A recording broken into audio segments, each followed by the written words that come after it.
दोस्तों, मैं हूँ आती संस्कृति आईएएस यूट्यूब चैनल पे आप सभी का स्वागत है। मैं हाजिर हूँ एक नए विषय को लेकर के। हम सबको पता है धारा 498A के तहत जो है ज्यादातर मामला दर्ज होता है कि दहेज के लिए जो है प्रताड़ित किया जा रहा है। अब मान के चलिए अगर किसी महिला को प्रताड़ित तो किया जा रहा है लेकिन दहेज के लिए नहीं किया जा रहा है, तो क्या वहां पर 498A के तहत जो है मुकदमा दर्ज होगा, कार्यवाही होगी? तो मामला ऐसा ही कुछ है। यहाँ पर क्या था, महिला ने जो है अपने पति के खिलाफ जो है मामला दर्ज किया मारपीट का, लेकिन दहेज वाला मामला दर्ज नहीं हुआ था क्योंकि दहेज वाला मामला था ही नहीं। मानसिक रूप से और शारीरिक रूप से जो है पति उसका प्रताड़ित कर रहा था। तो जब वहां पर डिस्ट्रिक्ट कोर्ट में या हाई कोर्ट में गए तो हाई कोर्ट में याचिका जो है खारिज कर दी गई। उन्होंने बोला कि यहाँ पर जो है 498A के तहत मामला दर्ज नहीं हो सकता है क्योंकि जो है यहाँ पर दहेज का मामला ही नहीं है।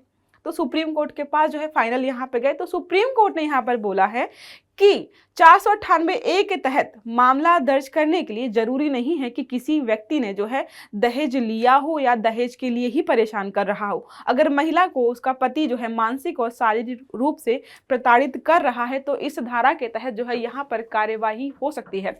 और जो यहाँ पर प्रताड़ित करना है, मानसिक क्रूरता जो है, क्रूरता को जो है थोड़ा सा और एक्सपेंड किया गया है कि क्रूरता जो है आखिरकार क्या होती है। क्या सिर्फ क्रूरता ये है कि पति जो है दहेज के लिए परेशान कर रहा है, या इसके अलावा कुछ और भी यहाँ पर चीजें हम ऐड कर सकते हैं? थोड़ा सा इसका दायरा यहाँ पर सुप्रीम कोर्ट ने बढ़ाया है। देखिए क्या लिखा है, दहेज नहीं लेने पर भी हो सकती है कार्यवाही। सुप्रीम कोर्ट ने आईपीसी की धारा 498A को किया स्पष्ट। इसका मतलब यह है कि 498A जो हमारी धारा है उसको सुप्रीम कोर्ट ने एक्सपेंड कर दिया है इस मामले में। क्योंकि हम इसके पहले क्या पढ़ते थे कि हाँ भाई दहेज लिया गया है, दहेज लेने के लिए मारपीट हो रही है, तो 498A धारा मतलब जो है महिला ने अपने पति के खिलाफ जो है दहेज वाला मामला दर्ज कराया। हमारी यही मानसिकता है, लेकिन यहाँ पर सुप्रीम कोर्ट ने क्या कर दिया कि नहीं, कोई जरूरी नहीं है, तुम दहेज लो दहेज ना लो, दहेज के लिए प्रताड़ित करो या ना करो, मामला इसके तहत आएगा अगर वहां पर क्रूरता शामिल है। देखिए लिखा है, सुप्रीम कोर्ट ने आंध्र प्रदेश हाई कोर्ट के आदेश पर रोक लगा दी जिसमें आंध्र प्रदेश हाई कोर्ट ने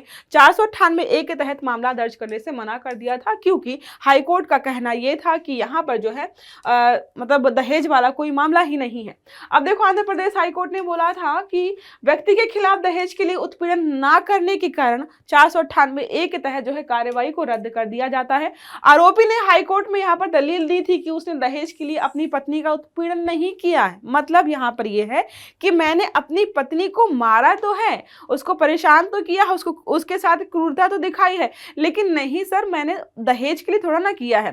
तो 498A के तहत जो है मामला दर्ज नहीं हो सकता है, उसका कहना यही था। और छत्तीसगढ़ हाई कोर्ट ने यह मान भी लिया कि ठीक है, हाँ सही तो बोल रहा है, मारा पीटा है, लेकिन क्या है यहाँ पर दहेज के लिए तो नहीं मार पीटा, भले ही दूसरा मामला हो। तो सुप्रीम कोर्ट ने जो है यहाँ पर इस बात को जो है पलट दिया और दहेज की मांग के अभाव में भी कार्यवाही यहाँ पर की गई और उसको मंजूरी दी गई। तो देखो, सुप्रीम कोर्ट ने इसका दायरा बढ़ा दिया कि अगर क्रूरता हो रही है, मारपीट हो रही है, किसी भी कारणवश शारीरिक है, मानसिक है, तो उसको हम उत्पीड़न ही मानेंगे और 498A के तहत वहां पर भी कार्यवाही हो सकती है। तो कल को महिलाएं जो भी सुन रही हैं इस आर्टिकल को, शादीशुदा है, आप 498A के तहत सुप्रीम कोर्ट हाई कोर्ट जा सकती हैं। भले ही आपका पति दहेज के लिए प्रताड़ित ना कर रहा हो, किसी भी कारणवश से मारपीट चल रही हो, आप उसके बावजूद भी इस धारा के तहत जो है कार्यवाही शुरू करवा सकते हैं। क्रूरता की परिभाषा को यहाँ पर थोड़ा एक्सपेंड किया गया है। देखो, सुप्रीम कोर्ट ने बोला है क्रूरता को एक व्यापक शब्द माना है जिसमें शारीरिक और मानसिक मतलब होता है किसी को गाली दे रहे हो आप, सुबह शाम जो है उसको सुना रहे हो मर जाओ ये करो, मतलब एक तरीके से सुसाइड के लिए भी अगर उकसा रहे हो या कुछ और भी ऐसी चीजें कर रहे हो जिसकी वजह से व्यक्ति बहुत मानसिक रूप से परेशान हो रहा है, तो उसको भी क्रूरता यहाँ पे शामिल किया गया। जैसे लिखा है, अपमान करना, धमकी देना, बार बार मार दूंगा तुम्हें, जान से मार दूंगा, कुछ भी कहना जिससे जो है महिला खुद ही परेशान होकर खुद ही मर जाए कल को, तो क्या होगा? आपने जो है धमकाया, आपने जो उकसाया उस चीज को करने के लिए। अन्य प्रकार के मानसिक आघात यहाँ पर सम्मिलित होंगे, सारे सम्मिलित किए गए हैं, किसी को नहीं छोड़ा गया है। अब जो है 498A हमारी है तो दहेज उत्पीड़न से संबंधित है, हम सबको पता है। महिला को उसके पति या उसके पति के जो भी घर वाले आस पड़ोस वाले हैं, मतलब जो भी रिलेटिव्स हैं, ब्लड रिलेशन वाले, वो दहेज के लिए प्रताड़ित करते हैं या मानसिक रूप से उसको प्रताड़ित करते हैं, तो यहाँ पर जो है कार्यवाही हो सकती है। सुप्रीम कोर्ट के फैसले के अनुसार शारीरिक और मानसिक उत्पीड़न के मामले में लागू होता है। अब यहाँ पे इस चीज को और भी एक्सटेंड कर दिया गया। अब बात करें दहेज की, तो कई लोग जो है दहेज को बोलते हैं कि ये तो गिफ्ट है, लड़की के पिता जो है स्वेच्छा से, खुशी से यहाँ पर देते हैं। भले ही जो है शादी के 5 महीने पहले से वो मांगना शुरू कर देते हैं, गाड़ी चाहिए, बेड चाहिए, सोफा चाहिए, टीवी चाहिए, बाइक चाहिए, घूमने का पैसा चाहिए, बिजनेस लगाना है, उससे पैसा मांगते हैं, एज अ गिफ्ट मांग रहे हैं, ठीक है। तो देखो क्या लिखा है, स्टार्टिंग में यही था, पिता खुद के मर्जी से स्वयं देते थे। जो अगर हम जाएं पुराने समय में तो पहले लड़की के पिता मर्जी से देते थे, लेकिन अब जो है जबरदस्ती हो गया है ये। विवाह के समय वधु के परिवार द्वारा वर के परिवार को जो भी चीजें दी जाती हैं वो सब है, उसी को हम जो है दहेज बोलते हैं, उर्दू में जहेज बोलते हैं। विवाह में दहेज नगद या वस्तुओं के रूप में किसी भी रूप में दिया जा सकता है। दहेज का इतिहास की बात करें तो बहुत पुराना है। दहेज प्रथा जो है इतिहास है, यूरोप, भारत, अफ्रीका, अन्य भागों में भी ये फैला हुआ है, सिर्फ भारत ही प्रभावित नहीं है। आज की स्थिति में बात करें तो कितनी भी आधुनिकता हो, लेकिन जो है ये प्रथा आज भी यहाँ पर व्याप्त है। मांगने का तरीका थोड़ा सा अलग हो गया है। पहले लोग जो है मतलब एक पुराने ज़माने में गाय मांगते होंगे, पैसा मांगते होंगे, और भी सामान मांगते होंगे। आज के ज़माने में कुछ और मांगते हैं, और तरीका ये होता है कि गाड़ी खरीदेंगे तो पापा गाड़ी देंगे तो बैठोगे तो तुम ही, एसी देंगे तो पापा तो हवा कौन लेगा, ठंडी तुम ही हवा लोगे ना। इस तरीके से तरीके बदल गए हैं। अब बात करें यहाँ पर दहेज से संबंधित हत्याएं बहुत ज़्यादा हो गई हैं। 498A लाने का एक ही मुद्दा था, क्योंकि बहुत ज़्यादा जो है दहेज के कारण जो है लड़कियों की या महिलाओं की हत्याएं होने लग गई थी। देखिए लिखा है, प्रत्येक घंटे में यहाँ पर औसतन एक महिला की हत्या होती है। कारण होता है यहाँ पर दहेज, ठीक है, या घरेलू हिंसा। 2007 से 2011 के बीच सबसे ज़्यादा हत्याएं हुई थी, ठीक है, मतलब सबसे ज़्यादा दहेज हत्याएं इसी समय अंतराल में हुई थी।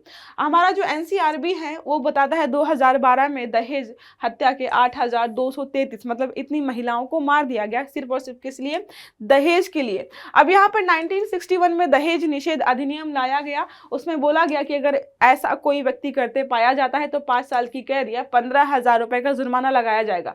फिर जो है फिर हमारी धारा है यहाँ पर 498A धारा जो IPC की है वो जोड़ी गई। यहाँ पे बोला गया है कि पति या उसके परिवार वाले कोई भी लड़की को या लड़की घर वालों को प्रताड़ित करते हैं कि पैसे लेकर के आओ, जाओ अपने भाई से पैसे लेकर के आओ, जाओ अपने पिता से पैसे लेकर के आओ, तो यहाँ पर शारीरिक और मानसिक उत्पीड़न माना जाएगा। 3 साल की सजा है और यहाँ पर जुर्माना भी लगाया जाएगा। धारा 406 हमारी है भारतीय दंड संहिता की। ये यहाँ पर भी बोला गया है पति और ससुराल वाले लड़की के स्त्री धन के लिए परेशान करते हैं तो यहाँ पर जुर्माना और कैद है। इसके अलावा धारा 304B भी यहाँ पर सम्मिलित की गई है। यहाँ पर जो है 7 साल के लिए भीतर जो है अगर विवाह होता है किसी लड़की का किसी लड़के से और 7 साल के अंदर जो है लड़की की डेथ हो जाती है और जांच करने में पता चलता है कि उसके पीछे जो कारण था वो था दहेज के लिए प्रताड़ित करना, तो यहाँ पर देखो लिखा पति और रिश्तेदारों को 7 साल से लेकर आजीवन कारावास हो सकता है। 304 भी जो है ज़्यादा खतरनाक है लोगों के लिए। तो ये रहा छोटा सा आर्टिकल। आई होप आपको समझ में आया होगा, पसंद भी आया होगा। तो हमने पढ़ा आज के आर्टिकल में कि 498A का दायरा है सुप्रीम कोर्ट ने बढ़ा दिया है। अगर आप दहेज के लिए ना भी प्रताड़ित कर रहे हो, किसी और कारणवश जो है अपनी पत्नी को मार पीट रहे हैं, तब भी आप पर जो है इस धारा के तहत केस दर्ज होगा और कार्यवाही जो है इस पर की जा सकती है। तो ये रहा छोटा सा आर्टिकल। आई होप आपको पसंद आया होगा, क्लास समझ में आई होगी। तो वीडियो को लाइक करना मत भूलिएगा, चैनल को सब्सक्राइब जरूर करिएगा, बेल आइकन दबाइएगा ताकि जितने भी हमारे आर्टिकल्स हैं वो आपको सारे समय पर मिलते रहें। अच्छे से पढ़िएगा। Have a good day. Thank you.